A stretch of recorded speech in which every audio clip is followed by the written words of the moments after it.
Good morning, Suprabhatam. आज की देशभक्ति कक्षा में हम शहीद राजगुरु और बटुकेश्वर दत्त के बारे में आज इस माई वाईफाई स्टडी इस चैनल पर अवश्य सुने। तो लाइक, शेयर और कमेंट भी ज़रूर करें। तो स्टार्ट करते हैं शहीद राजगुरु के बारे में कथा, इनके जीवन से जो हमें देश के प्रति और अच्छे से जानने को एक प्रेरणा का स्रोत बनता है, मिलता है। बचपन से ही राजगुरु के अंदर जंग आज़ादी में शामिल होने की ललक थी। वाराणसी में पढ़ाई के दौरान राजगुरु का संपर्क अनेक क्रांतिकारियों से हुआ। वे चंद्रशेखर आज़ाद से इतने अधिक प्रभावित हुए कि उनके क्रांतिकारी दल हिंदुस्तान सोशलिस्ट रिपब्लिकन आर्मी से जुड़ गए। इस वक्त उनकी उम्र केवल 16 साल थी। केवल 16 साल की उम्र, इतनी छोटी उम्र में वे अपने कैरियर के बारे में ना सोचकर देश की आज़ादी के बारे में सोच रहे थे। राजगुरु का मकसद बन गया था ब्रिटिश अधिकारियों के मन में खौफ पैदा करना और देश की आज़ादी के लिए घूम घूम कर लोगों को जागरूक करना। उन्होंने भगत सिंह और सुखदेव के साथ मिलकर लाला लाजपत राय की मौत का बदला लेने की ठानी, जिनकी मौत साइमन कमीशन का विरोध करते हुए हुई थी।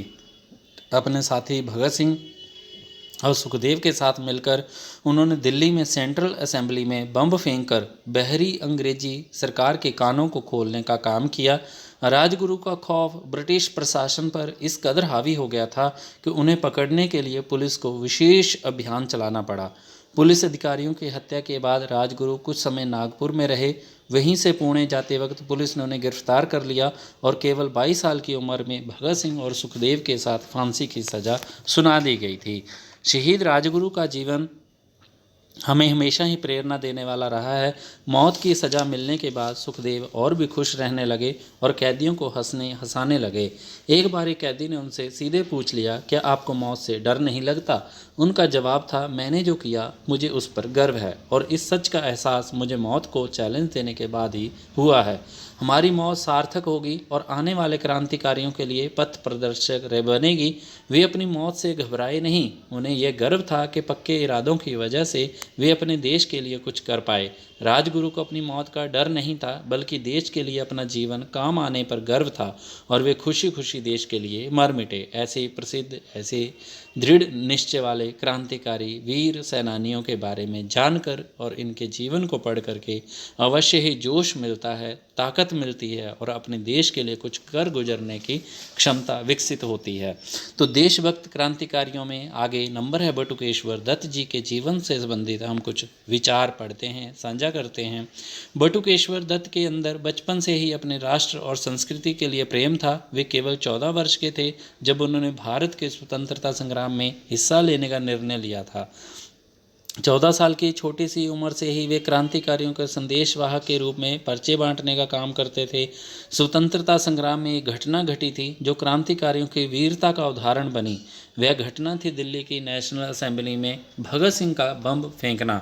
बम फेंकते वक्त भगत सिंह ने कहा था, अगर बहरों को सुनाना हो तो आवाज़ जोरदार करनी होगी। इस घटना में बटुकेश्वर दत्त भी भगत सिंह और सुखदेव के साथ थे। इन तीनों को पुलिस ने गिरफ्तार कर लिया। भगत सिंह और सुखदेव पर कई केस थे, इसलिए उन्हें तो फांसी की सज़ा सुना दी गई।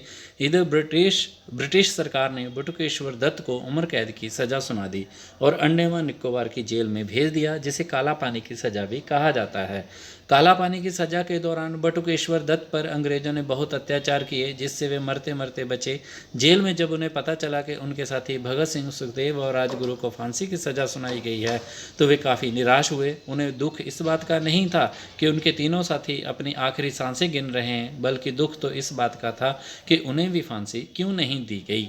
ऐसी विशेष घटनाएं वाली, जो वीरता वाली, दोस्ती वाली, देशभक्त की कहानियाँ जो होती हैं हमेशा ही ओत प्रोत जीवन को प्रफुल्लित करने वाली होती हैं। तो आप सबका धन्यवाद। माई